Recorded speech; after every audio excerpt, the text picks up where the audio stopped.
Good morning, students. This is Kalpana Singh on the stage Smart Classes RITT YouTube channel पे आप सभी का स्वागत है।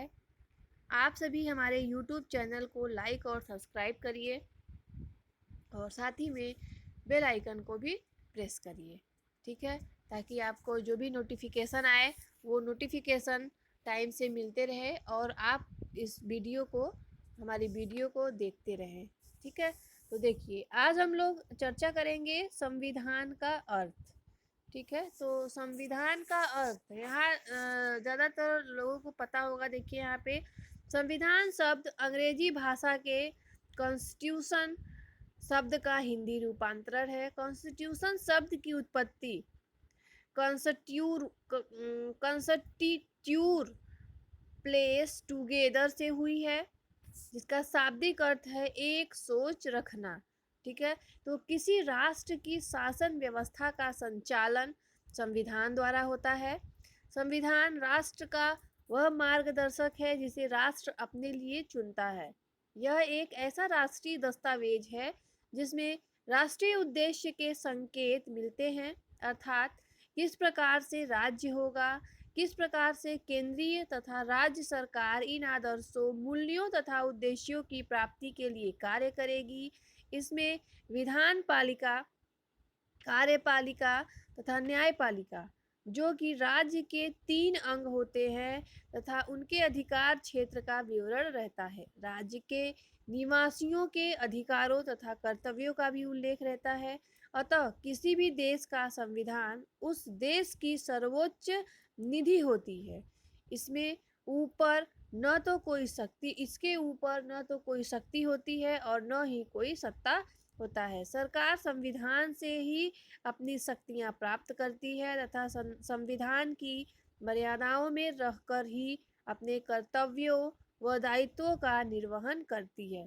किसी राज्य को शासित करने वाले सिद्धांत संविधान की परिधि में ही आते हैं। तो अब ये हम लोगों ने देखा संविधान का अर्थ, संविधान में क्या क्या होता है। अब आगे हम देखेंगे भारतीय संविधान का इतिहास, ठीक है।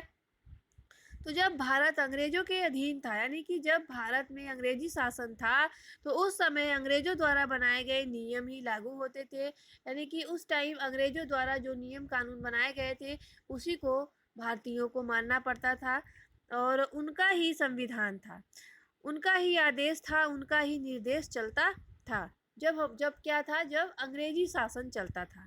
जब भारत 15 अगस्त 1947 को आज़ाद हुआ तो भारतीय जनमानस को अपने स्वयं के संविधान की आवश्यकता हुई, जिसके लिए एक समिति का गठन किया गया और इसमें डॉक्टर भीमराव अंबेडकर थे, इसके अध्यक्ष थे और इस समिति के कुल 7 सदस्य थे। इस समिति में कुल 7 सदस्य थे। संविधान सभा की प्रारूप समिति का गठन 29 अगस्त 1947 को किया गया।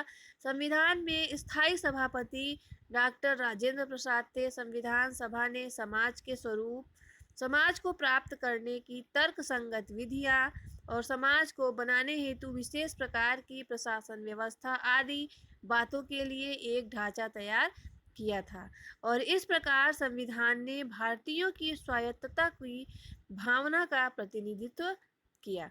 संविधान का निर्माण करते समय इस बात का विशेष ध्यान रखा गया कि वह प्रशासन, एकता व अनुशासन के समस्त घटकों का संयोजन हो, जिसमें सभी भारतीयों को समान अधिकार प्राप्त हो। अतः संविधान में जाति, रंग, धर्म, भाषा आदि के आधार पर कोई भेदभाव नहीं किया जाए। और वर्तमान भारतीय संविधान में 407 अनुच्छेद हैं। मूल संविधान में 395 अनुच्छेद थे और 25 भागों में विभाजित है और उसमें 10 अनुसूचियां हैं।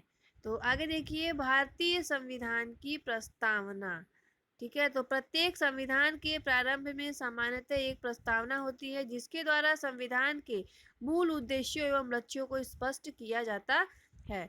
तो यह संविधान का सबसे मूल्यवान अंग होने के कारण संविधान की आत्मा, यानी कि उसकी कुंजी या मानदंड माना जाता है।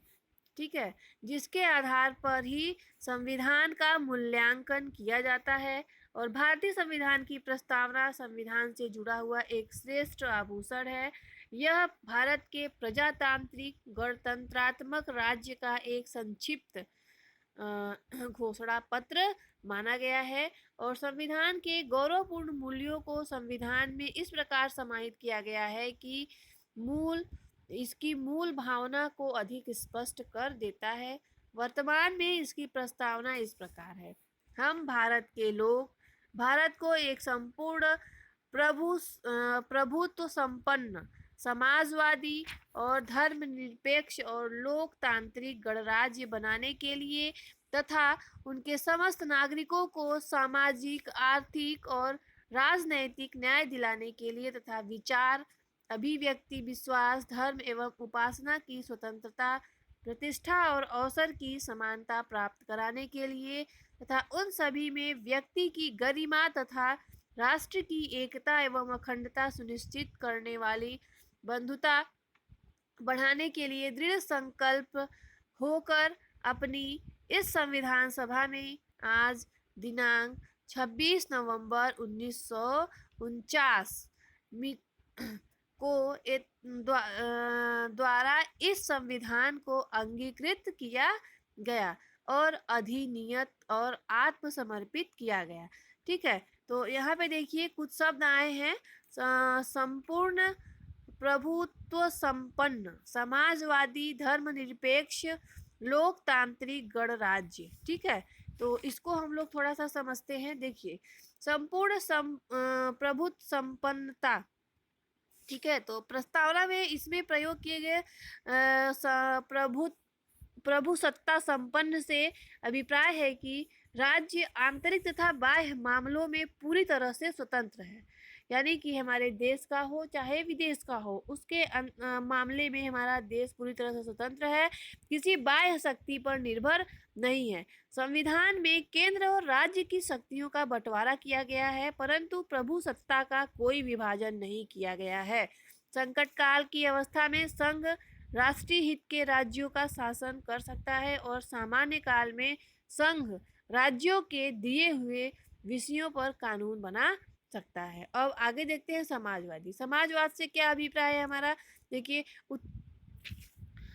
जिसमें उत्पादन व वितरण का स्वामित्व राज्य के हाथ में होता है। समाजवादी राज्य सभी की उन्नति के लिए समान रूप से प्रयत्न करता रहता है, चाहे वह अमीर हो, गरीब हो, पिछड़ा हो, कुछ भी हो। ठीक है, या कमजोर वर्ग का हो। धर्मनिरपेक्ष राज्य।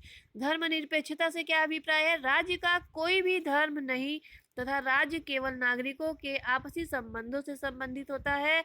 इसका मानव व ईश्वर के आपसी संबंधों से कोई लेना देना नहीं होता है। यही होता है हमारा धर्मनिरपेक्ष। और सभी नागरिक अपनी इच्छा अनुसार किसी भी धर्म को मान सकते हैं और सभी को पूजा पाठ करने का पूर्ण रूप से स्वतंत्रता होती है। अब अगला हमारा टॉपिक है, शब्द है लोकतांत्रिक राज्य। ठीक है, तो लोकतंत्र का अभिप्राय है सरकार को समस्त शक्ति जनता से प्राप्त होती है, जो कि शासकों का निर्वाचन जनता द्वारा किया जाता है और वे उन्हीं के प्रति उत्तरदायी और नागरिकों को सरकार बनाने के लिए अपनी प्रतिनिधि चुनने का पूर्ण अधिकार है और चुनाव लड़ने का भी अधिकार प्राप्त होता है। तो चलिए, आई होप कि ये वीडियो आप लोगों को पसंद आया होगा। आज के लिए बस इतना ही। धन्यवाद।